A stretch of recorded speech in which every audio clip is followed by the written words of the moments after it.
Elle pensait simplement passer une soirée entourée d'un groupe d'amis. Rien ne semblait anormal, rien ne semblait dangereux. Et pourtant, en l'espace de quelques heures seulement, sa vie allait basculer de la pire des manières. Cette affaire extrêmement violente révèle jusqu'où certains individus qui ne sont dotés d'absolument aucune empathie sont prêts à aller. Salut à tous, j'espère que vous vous portez très bien aujourd'hui et que vous êtes prêts pour une nouvelle affaire criminelle.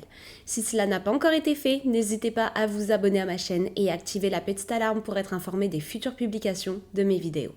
Je vous laisse dès à présent vous installer bien confortablement pour notre affaire du jour.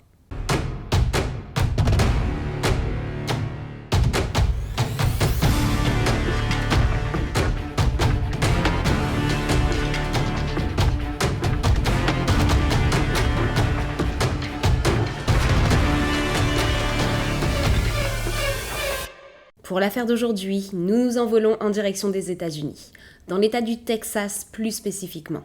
Et c'est dans la ville de Houston que vit la famille Cervantes. Originaires de Californie, les Cervantes ont quitté le climat méditerranéen et les palmiers de la ville de San José pour aller s'installer plus au sud, au cœur de la plus large métropole du Texas. La famille est composée de Cory et Tiffany, les parents, et de leurs 3 enfants, leurs 2 filles, Cheyenne et Corianne, et leur garçon Cory. Corianne, leur aînée, a vu le jour le 2 avril 1998. Elle a toujours été une petite fille extrêmement souriante et sociable. Corianne n'avait pas le moindre problème à se faire de nouveaux amis absolument partout où elle allait. Et c'est justement cela qui va l'aider à s'acclimater assez rapidement à sa nouvelle vie lors de son déménagement au Texas. Elle s'y fait bien rapidement un nouveau cercle d'amis et arrive à s'y sentir comme chez elle. Mais lorsque ses parents se séparent quelques années plus tard, c'est le coup dur pour la jeune Corianne. Elle, qui avait toujours été capable de s'adapter à toutes sortes de situations, se retrouve cette fois-ci totalement perdue et a bien du mal à gérer cette nouvelle routine. Corianne vit à temps plein chez son père, avec qui elle entretient une très bonne relation, et elle rend visite à sa mère les week-ends. À l'adolescence, la jeune fille se découvre une véritable passion pour la musique, et plus spécifiquement pour le vieux rock. The Doors, Led Zeppelin ou encore David Bowie faisaient partie de ses artistes préférés. Mais Corianne n'aimait pas seulement écouter la musique, car elle aimait aussi énormément chanter. Et d'après ses proches d'ailleurs, elle avait un énorme talent dans ce domaine. Elle rêvait d'ailleurs secrètement, au début de son adolescence, de faire un jour carrière dans la musique. Mais en attendant que ce moment arrive un jour, elle est une jeune fille pleine d'énergie, toujours de bonne humeur, qui adore passer du temps à l'extérieur de la maison avec ses amis. En 2014, elle est âgée de 15 ans et elle étudie au lycée Clear Lake de Houston. Et si elle ne réussit pas à percer dans la musique comme elle l'espère tant, son plan B est d'étudier pour devenir un jour infirmière. Une carrière qui, d'après ses proches, lui colle parfaitement à la peau. Car Corianne est une personne au grand cœur qui aime aider les autres et rendre service. Mais si jusque-là, elle avait toujours été une enfant et une adolescente plutôt facile, à l'aube de son 16e anniversaire, Corianne commençait tout doucement à se rebeller. Il lui arrivait de plus en plus souvent de se disputer avec ses parents et surtout de leur désobéir. Le lundi 3 février, elle est supposée se trouver à l'école comme tous les autres lundis. Mais ce jour-là, Cory, son père, reçoit un appel de la part du principal de l'établissement scolaire pour l'informer de l'absence de sa fille. Et lorsque Corianne rentre à la maison en fin d'après-midi en faisant comme si rien ne s'était passé, une dispute éclate immédiatement entre le père et sa fille. Elle a beau être rentrée à la maison avec une excuse toute prête expliquant la raison de son absence, au final, elle avait séché les cours et Cory l'attendait de pied ferme pour lui faire comprendre que cela ne se reproduirait pas. La discussion se termine lorsque Cory punit sa fille de toute sortie. Durant le reste de la semaine, elle n'aura le droit de sortir que pour se rendre au lycée et à partir de 16h, elle devra être dans sa chambre en train d'étudier. Mais Corianne voyait, elle, les choses autrement et il était hors de question qu'on lui enlève sa liberté. Et alors que son père quittait l'appartement familial ce soir-là pour aller faire quelques courses, Corianne en profite pour se faufiler hors de sa chambre, enfiler ses chaussures et quitter les lieux. Mais juste avant de refermer la porte derrière elle, Corianne prévient sa petite sœur et lui dit qu'elle ne sera pas partie bien longtemps. Mais elle lui demande cependant de bien vouloir garder le secret et de ne rien dire à leur père. Et sans prévenir qui que ce soit de l'endroit où elle se rendait ou encore des personnes qu'elle allait rejoindre, Corianne referme la porte derrière elle et disparaît.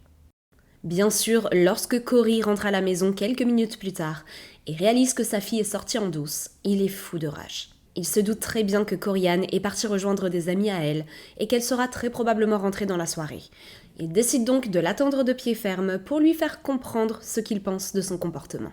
Mais les heures défilent et Corianne ne donne aucun signe de vie.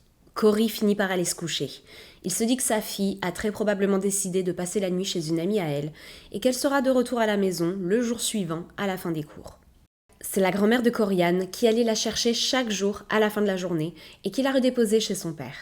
Mais ce jour-là, elle va attendre de très longues minutes devant le lycée, observant chacun des élèves en sortir, jusqu'à ce que les portes de l'établissement ne se referment, indiquant que plus aucun élève ne se trouvait à l'intérieur. Lorsque Cory est informé de cela, c'est comme si son cœur avait cessé de battre le temps de quelques secondes. Il est immédiatement envahi par un terrible pressentiment, et il comprend que quelque chose est arrivé à sa fille. Il se rend immédiatement à la station de police la plus proche et remplit un rapport de disparition. Il va inclure une description physique de sa fille ainsi qu'une photo d'elle, et il mentionne qu'elle portait ce jour-là un t-shirt de Rob Zombie. Les heures passent et toujours aucune trace de l'adolescente. Ses amis ne l'ont pas vue cette journée-là et ils n'ont pas la moindre information sur l'endroit où elle pourrait se trouver. C'est alors la ville tout entière qui va se mettre à sa recherche. Mais 4 jours plus tard, toujours rien. Ses parents sont à ce moment-là totalement désespérés. Ils commencent à envisager le pire et à se dire qu'ils ne la reverront peut-être jamais. Cory se remet alors en question et il se demande s'il est possible que sa fille ait fugué suite à leur dispute. Il se dit qu'il a peut-être été trop dur avec elle et que s'il ne l'avait pas punie, alors rien de cela ne serait arrivé. Mais le 8 février, soit 5 jours après la disparition de Corianne, Cory reçoit un appel de la part des officiers de police l'ayant accueilli lorsqu'il avait rempli le rapport de disparition. Et ils n'ont malheureusement pas de bonnes nouvelles à lui annoncer. Un corps venait d'être retrouvé à l'intérieur d'un appartement abandonné à seulement quelques minutes de chez les Cervantes. Il leur est impossible d'identifier correctement la victime, dû à l'état terrible dans lequel le corps se trouvait. Mais une chose est sûre cependant, il s'agit là du corps d'une jeune adolescente. Et ce qui va immédiatement interpeller les policiers se trouve être le t-shirt que l'adolescente portait. Un t-shirt de Rob Zombie. Lorsque les parents de Corianne entendent ces mots, leur monde tout entier s'effondre. Ils sont incapables d'y croire. Mais la tâche la plus difficile pour eux va être d'identifier le corps et de confirmer qu'il s'agit bel et bien là de leur fille. Ce qui est en soi déjà quelque chose d'absolument terrible à faire, mais qui va l'être encore plus au vu de la brutalité de la scène de crime. Le corps de l'adolescente avait été retrouvé à l'intérieur d'un appartement abandonné dans un bâtiment résidentiel. L'un des voisins avait été alerté lorsqu'il avait entendu du bruit provenant de ce fameux appartement, le son de gouttes d'eau en train de tomber à l'intérieur d'un lavabo. Ce logement était inhabité depuis de très longs mois déjà. Il n'a donc pu s'empêcher de se questionner là-dessus et d'aller jeter un œil à l'intérieur de l'appartement. Et l'homme va à peine avoir le temps de passer le pas de la porte qu'il va être frappé par une odeur absolument insoutenable. La première chose qui lui vient à l'esprit, c'est qu'un animal a dû se glisser à l'intérieur du logement et y mourir quelques jours plus tôt. Mais alors qu'il pénètre à l'intérieur de la pièce principale, il fait face à une scène d'horreur absolue. Je vous préviens tout de suite, cette scène de crime est assez graphique. Le corps d'une jeune fille est étendu sur le sol, dans une mare de sang. Elle est totalement nue, de la taille jusqu'aux pieds, et d'après les propres mots de l'homme, elle n'avait à ce moment-là plus de visage. Elle avait été très sévèrement battue, au point que son visage était entièrement détruit. Et juste à côté du corps était posé sur le sol le couvercle en céramique d'un réservoir d'eau provenant d'un toilette qui était brisé en plusieurs morceaux. Certains morceaux de céramique étaient d'ailleurs à ce moment-là toujours enfoncés profondément dans le visage et dans le crâne de la jeune victime, indiquant donc qu'elle avait été frappée extrêmement brutalement à l'aide de ce fameux couvercle. Il y avait du sang absolument partout, sur le sol, sur les murs et même jusqu'au plafond de l'appartement. Et de très nombreux pentagrammes et messages à caractère satanique avaient été peints sur les murs à l'aide de marqueurs, mais aussi à l'aide du sang de la victime. Mais ça n'est pas tout, car là où les personnes responsables de cet acte absolument inhumain avaient retiré les tringles à rideaux du salon et les avaient utilisés pour torturer la victime alors qu'elle se trouvait toujours en vie. Pas loin d'une vingtaine d'entailles extrêmement profondes étaient présentes sur diverses parties de son corps. Et l'une des tringles à rideau avait été profondément enfoncée à l'intérieur de l'œil de la victime, comme si son agresseur avait tenté de faire sortir l'œil de son orbite. Et une seconde tringle a été retrouvée profondément enfoncée à l'intérieur de son corps. Mais ça n'est pas tout, car la jeune fille a aussi été violemment poignardée à l'aide d'un objet pointu. Elle a été poignardée un total de 60 fois. Et d'après les officiers de police, la brutalité de cette attaque pouvait se ressentir au travers des blessures qui étaient présentes sur son corps. Une croix renversée a été gravée sur son ventre, et en plus de cela, il va rapidement être déterminé qu'elle avait été abusée sexuellement, ou en tout cas qu'elle avait eu une relation intime juste avant sa mort. Dans cette même pièce où le corps venait d'être découvert, se trouvait un placard dont la porte était grande ouverte. Et l'intérieur de ce placard était entièrement recouvert de sang. Les éclaboussures sur les murs indiquaient très clairement des signes de lutte. Pour les policiers, aucun doute possible. C'est à l'intérieur de ce placard que le meurtre a eu lieu. La brutalité de cette scène de crime va laisser les policiers totalement troublés. À Houston, ils étaient plutôt occupés en ce qui concerne la criminalité, et ils s'étaient déjà rendus sur plus d'une scène de crime. Mais celle-ci était toute particulière. Jamais ils n'avaient été témoins de quelque chose d'aussi violent. Ils comprennent rapidement que l'individu responsable de ce massacre est quelqu'un de très dérangé, et qu'il leur faut le retrouver et l'arrêter avant qu'il ne commette d'autres crimes. Ils se mettent immédiatement au travail et examinent en détail la scène de crime, à la recherche du moindre indice leur permettant de remonter jusqu'au coupable. Mais rien ne va être découvert. Aucune empreinte digitale, aucune trace ADN, rien du tout. Soit le coupable est un expert et a fait un excellent travail en masquant ses traces, soit il a eu beaucoup de chance. Ce qui va fortement compromettre la présence de traces ADN de l'assassin se trouve être la quantité de sang qui recouvre absolument toutes les surfaces de l'appartement. À cause de cela, seul l'ADN de Corian est identifié.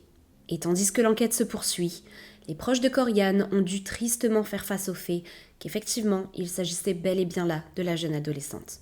Une identification qui sera un petit peu plus tard confirmée grâce à des tests ADN réalisés sur les dents de la victime. Et lorsque les membres de la famille de Corian sont questionnés, ils affirment ne pas avoir la moindre idée de qui aurait bien pu s'en prendre à elle. Corian était très aimée de tout le monde. Elle était une personne douce, souriante, et elle n'avait jamais eu le moindre problème avec qui que ce soit. Une réponse qui ne va clairement pas aider les policiers, qui commencent de leur côté à très sérieusement s'inquiéter. Car sans preuve et sans la moindre piste, il est tout à fait possible que le coupable ne soit jamais retrouvé et que cette affaire ne soit jamais résolue. Mais alors qu'est-il arrivé à Corian Cervantes ? Comment s'est-elle retrouvée dans cette situation ? Et pourquoi est-ce qu'on s'en serait pris à elle spécifiquement ? Tellement de questions en attente de réponse. La terrible nouvelle du meurtre de cette jeune adolescente fait alors le tour de la ville, et tout le monde ne parle plus que de cela. Les rumeurs montent et les élèves du lycée que fréquentait Corian s'échangent entre eux les détails de l'affaire dont ils ont entendu parler. Mais une adolescente de 17 ans reste, elle, très silencieuse, car lorsqu'elle apprend ce qui est arrivé à Corian, elle réalise qu'elle connaît l'identité de son assassin. Alors que la police partage un appel à témoins et demande à quiconque ayant la moindre information concernant ce meurtre de bien vouloir les contacter aussi rapidement que possible, c'est 24 heures après la découverte du corps que cette jeune adolescente passe les portes du commissariat. La jeune fille connaissait personnellement l'un des enquêteurs de police de la ville de Houston. Elle l'a donc directement contacté et lui a expliqué détenir des informations qui pourraient potentiellement l'aider à résoudre cette affaire. Et une fois installée dans son bureau face à lui, elle lui dit qu'il y a de très fortes chances pour que son ex-petite amie soit le responsable de ce crime atroce. D'après elle, depuis plusieurs jours maintenant, le jeune homme ne cessait de se vanter d'avoir assassiné l'une des élèves du lycée Clear Lake. Et il racontait très fièrement les détails des tortures absolument monstrueuses qu'il lui avait fait subir durant des heures entières à l'intérieur d'un petit appartement abandonné. Personne ne l'avait pris au sérieux au début. Mais lorsque la nouvelle du meurtre de Corian avait commencé à se propager au travers de la ville, alors elle a vite compris qu'il ne plaisantait pas et que les horreurs qu'il avait décrites avaient réellement eu lieu. Le garçon en question se nomme José Reyes et il est assez connu dans le quartier, mais pas pour les bonnes raisons. José avait toujours été une personne turbulente et problématique, et à l'adolescence, les choses n'avaient fait qu'empirer. Il s'était mis à fréquenter les mauvaises personnes. Et résultat, à l'âge de 14 ans, il quitte définitivement les bancs de l'école. Et à seulement 17 ans, il est devenu dealer de drogue. Rosé et Coriane se connaissaient, mais de très loin. Ils avaient des amis en commun, avaient déjà fréquenté les mêmes soirées et avaient brièvement échangé ensemble. Rien de plus. Rosé se retrouvait bien régulièrement mêlé à des affaires de bagarres entre gangs et il n'avait vraiment pas bonne réputation. Sa propre famille était bien consciente de tous les problèmes qu'il leur apportait. Et son frère et sa sœur vont même témoigner contre lui. Car après avoir commis l'irréparable, comme mentionné plus tôt, Rosé n'avait cessé de se vanter auprès de qui voulait bien l'entendre. Il n'éprouvait absolument aucun remords pour ses actes, bien au contraire. Il avait justement l'air bien plus apaisé et heureux qu'il ne l'avait jamais été. Et lorsque son frère aîné a eu vent du fait qu'il était très probablement mêlé de très près à ce qui était arrivé à cette jeune adolescente, il n'a pas hésité un seul instant avant d'aller se confier à un officier de police. Et après avoir entendu tout cela, une équipe de police se rend jusqu'au domicile de Rosé pour procéder à un petit interrogatoire. À leur arrivée, ils réalisent que l'adolescent avait commencé à ranger certaines de ses affaires personnelles à l'intérieur d'un sac de voyage, indiquant qu'il avait probablement pour projet de prendre la fuite. Et autant dire que les doutes des policiers vont bien rapidement se confirmer lorsqu'ils découvrent la chambre de Rosé. Car sur les murs ainsi que sur certains meubles, incluant sa table de chevet, avaient été dessinés des symboles sataniques. Le numéro 666 était inscrit à plusieurs endroits, ainsi qu'une croix renversée très similaire à celle ayant été retrouvée gravée sur le corps de Coriane. Lorsque les policiers vont l'interroger, Rosé, qui est, je le rappelle à ce moment-là, âgé de seulement 17 ans, est d'une sérénité pratiquement inquiétante. Il ne cherche même pas à nier, et il va presque immédiatement confier que le meurtre de Coriane faisait partie d'un rituel satanique, car Rosé avait vendu son âme au diable, et devait pour souder ce pacte ôter la vie de quelqu'un, un petit peu comme une offrande. Mais il affirme cependant qu'il n'était qu'un spectateur ce soir-là, car ce serait en réalité son ami Victor qui serait entièrement responsable du meurtre. Et ce fameux Victor dont il parle n'est autre que Victor Alas, un jeune garçon de 16 ans et très bon ami de Rosé, ayant déjà un casier judiciaire à son très jeune âge. Victor est donc à son tour questionné, et après seulement quelques secondes face à lui, les policiers n'ont pas le moindre doute sur le fait qu'il est tout aussi responsable que Rosé dans cette affaire. Comme les enquêteurs s'y attendaient, au cours de son interrogatoire, Victor va lui aussi rejeter la faute sur Rosé. Il va expliquer que ce soir-là, Coriane et lui étaient en train d'avoir une relation intime consentie lorsque soudainement Rosé a déboulé dans la pièce totalement hystérique et se serait mis à frapper violemment Coriane au niveau de la tête. Il va durant de longues minutes maintenir cette même version des faits, selon laquelle il n'aurait donc été que le témoin de cette vicieuse attaque et qu'il était à ce moment-là bien trop sonné par ce qui se passait pour réagir ou pour faire quoi que ce soit pour arrêter Rosé. Mais les policiers ne sont pas prêts à baisser les bras. Ils vont insister et à force d'usure vont réussir à le faire craquer. Victor leur dit alors toute la vérité et il leur explique être tout aussi coupable que Rosé du meurtre de Coriane. Il va même de lui-même révéler avoir tenté d'étouffer à mort sa victime. Il explique avoir ôté sa ceinture et l'avoir enroulée autour du cou de l'adolescente, serrant de toutes ses forces jusqu'à ce que son visage devienne entièrement mauve et qu'elle perde connaissance. Il insiste cependant sur le fait qu'elle aurait repris conscience suite à cela, et que ce serait ensuite Rosé qui se serait muni d'un tournevis avec lequel il la poignardait à mort. Lorsque les policiers lui disent que d'après Rosé, ce meurtre aurait fait partie d'un rituel satanique, immédiatement Victor nie cela. Il soutient qu'il n'a aucune croyance dans ce domaine et que seul Rosé est intéressé par le satanisme. Il est bien au courant que Rosé s'amuse à crier sur tous les toits qu'il a vendu son âme au diable, mais il l'affirme, de son côté, ça n'est pas le cas. Il ne croit aucunement à tout cela. Les policiers tiennent enfin leur coupable. Mais malgré leurs aveux, ils ont encore bien du mal à réaliser que deux adolescents aussi jeunes aient pu commettre ces actes barbares et surtout ne démontrer absolument aucun remords. Au cours de son interrogatoire, Rosé ne cessait de sourire et était tellement décontractée que cela en était presque déstabilisant pour les policiers. Mais alors que les deux garçons viennent tout juste d'être placés derrière les barreaux, deux amis de Rosé se présentent à leur tour à la station de police pour partager des informations supplémentaires. Ils affirment avoir tous deux passé du temps avec Rosé à la suite du meurtre et que le jeune garçon ne cessait de parler de ce qui s'était passé. Il semblait être fier de lui et vivre cela comme un véritable accomplissement. Bien sûr, ses amis n'avaient pas la moindre idée que tout ce qu'il racontait avait réellement eu lieu. C'était tellement violent et dépourvu de toute humanité qu'à aucun moment ils n'ont ne serait-ce qu'envisagé qu'il soit capable de faire cela. Et pourtant, d'après leurs témoignages, ce fameux soir du 4 février 2014, juste après que Corianne se soit faufilée en dehors de chez elle, elle aurait rejoint 2 amis à elle qui se trouvaient à ce moment-là en compagnie de José et Victor. Le petit groupe aurait fumé ensemble et consommé de la drogue, à la suite de quoi ils se sont rendus dans le fameux bâtiment où Corianne sera retrouvée quelques jours plus tard. Ce complexe d'appartements était connu pour être occupé par des dealers de drogue ou encore des jeunes qui aimaient faire la fête durant la nuit tout entière. Et c'est exactement ce que le groupe d'adolescents cherchait à faire ce soir-là. Ils ont frappé à la porte de l'appartement d'une femme qui était âgée d'une 40aine d'années et qu'ils connaissaient, et ils ont passé la soirée chez elle, dans son appartement, à boire de l'alcool et à consommer de la drogue en sa compagnie. Une fois venu le moment de partir, les 2 amis de Corianne ont pris la route et sont rentrés chez eux. Et Victor et José se sont tous les 2 proposés pour ramener Corianne jusqu'à chez elle. Une offre qu'elle aurait apparemment acceptée. Il est très important de mentionner qu'à ce moment-là, Corianne était dans un état second. Elle était totalement saoule et était même incapable de marcher droit. Mais alors que tout le monde était persuadé que le trio s'était dirigé en direction de l'appartement de Corianne, ils n'avaient en réalité jamais quitté le bâtiment. José et Victor vont emmener l'adolescente jusqu'à un appartement abandonné. Ils vont abuser d'elle, ils vont la battre et la torturer durant des heures entières. Ils vont la poignarder à mort et ils vont lâchement abandonner son corps à l'intérieur de cet appartement vide et retourner à leur petite vie comme si de rien n'était. Même si Victor assure que la relation intime qu'il avait eue avec Corianne était entièrement consentie, au vu des témoignages de leurs amis qui attestent que la jeune adolescente était dans un état d'ébriété très sérieux, il est tout à fait normal d'en douter.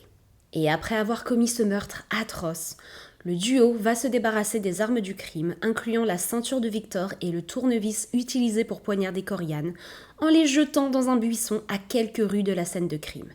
Puis Victor va rentrer chez lui, et José va appeler sa sœur et lui demander de venir le récupérer. Sa sœur va immédiatement lui répondre qu'il lui est impossible de venir, car elle n'a malheureusement plus d'essence dans sa voiture et n'a pas les moyens d'en remettre.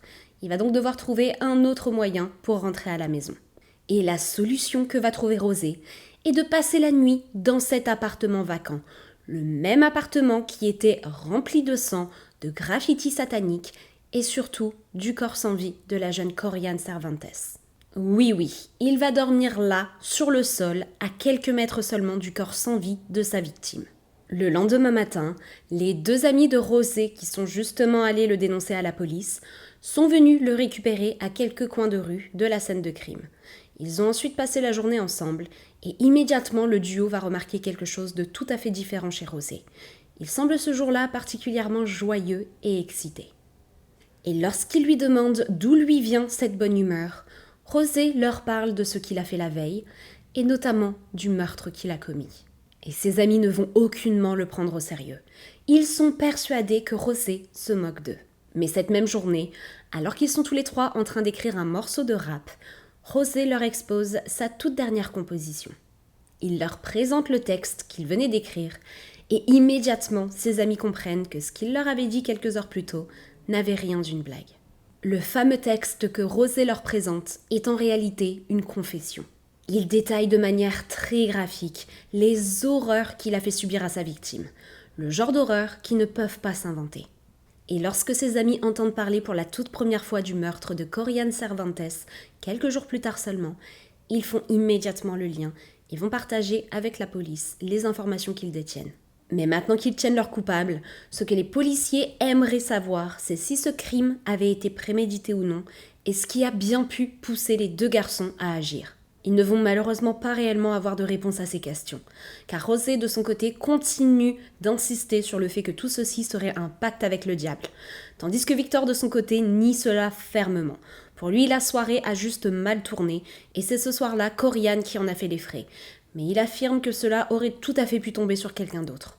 Inconsciemment, l'un d'entre eux parle d'une soudaine pulsion, tandis que l'autre parle d'un pacte avec le diable et d'un acte satanique qui semblait être planifié d'avance. Rosé va même fermement continuer de clamer que le diable en personne est le responsable de ce crime.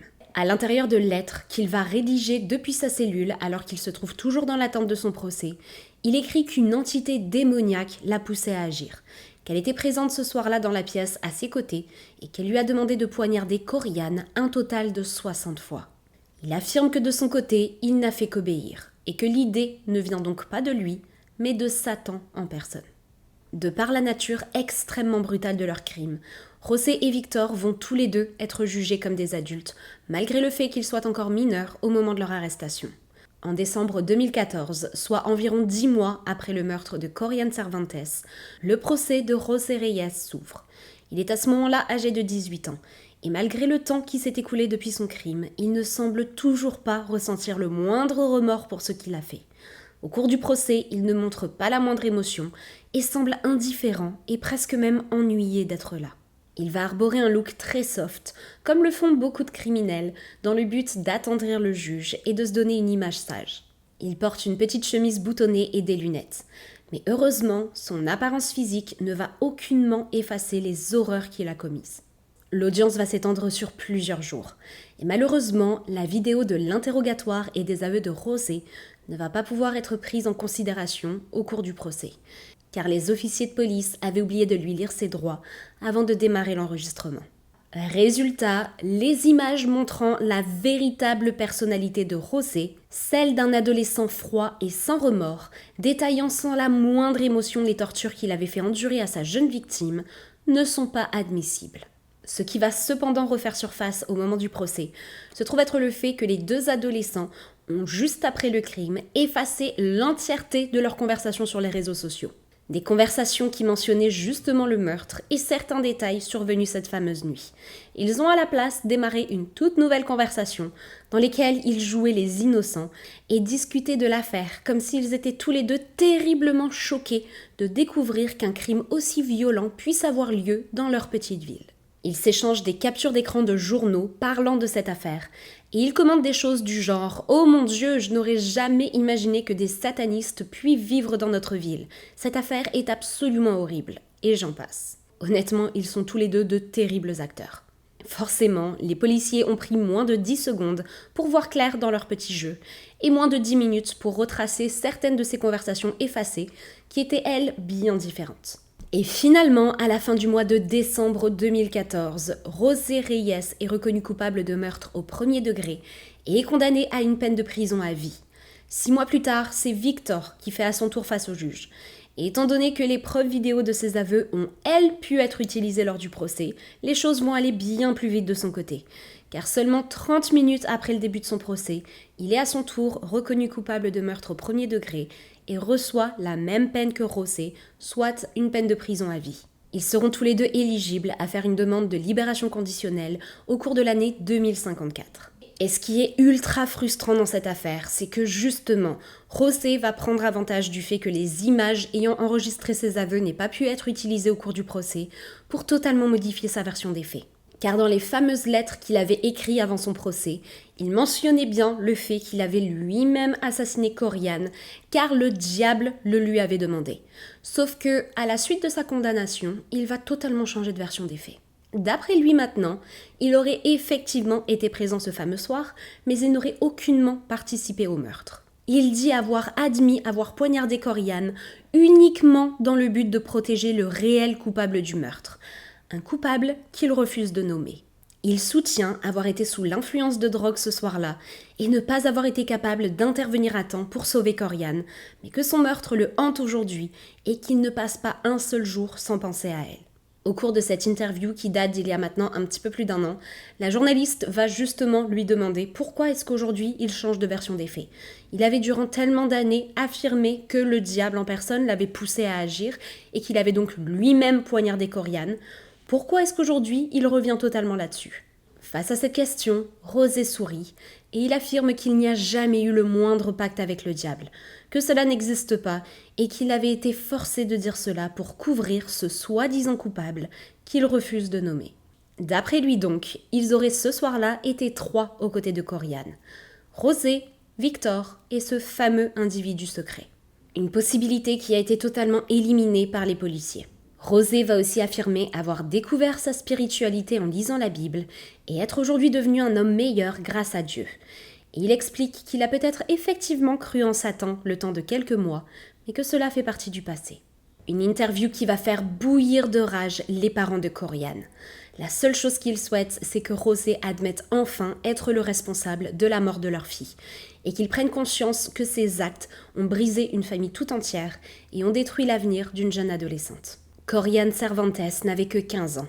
Elle rêvait de devenir infirmière, elle adorait la musique et possédait cette capacité rare à illuminer une pièce par sa simple présence. Ses proches restent convaincus qu'elle aurait accompli de très grandes choses. Mais tous ses rêves lui ont été arrachés en quelques heures seulement, lors d'une nuit d'une violence difficilement imaginable. Et c'est ainsi que se conclut notre affaire du jour. Une affaire extrêmement tragique qui m'a brisé le cœur et j'espère très sincèrement que ni Rosé ni Victor ne reverront la lumière du jour. N'hésitez pas à me laisser vos opinions sur cette affaire en commentaire et à booster la vidéo si vous l'avez trouvée intéressante. Et si vous le souhaitez, vous pouvez aussi me suivre sur Instagram. Je vais vous laisser le lien de mon compte dans la barre de description de la vidéo. Si vous aimez écouter ce genre d'histoire sous forme de podcast, le podcast Spotify est disponible. Même chose, le lien va être dans la barre de description de la vidéo. Un immense merci comme toujours d'avoir été présent aujourd'hui. Et sur ce, je vous dis à très bientôt pour d'autres histoires toutes plus glauques les unes que les autres. Bye!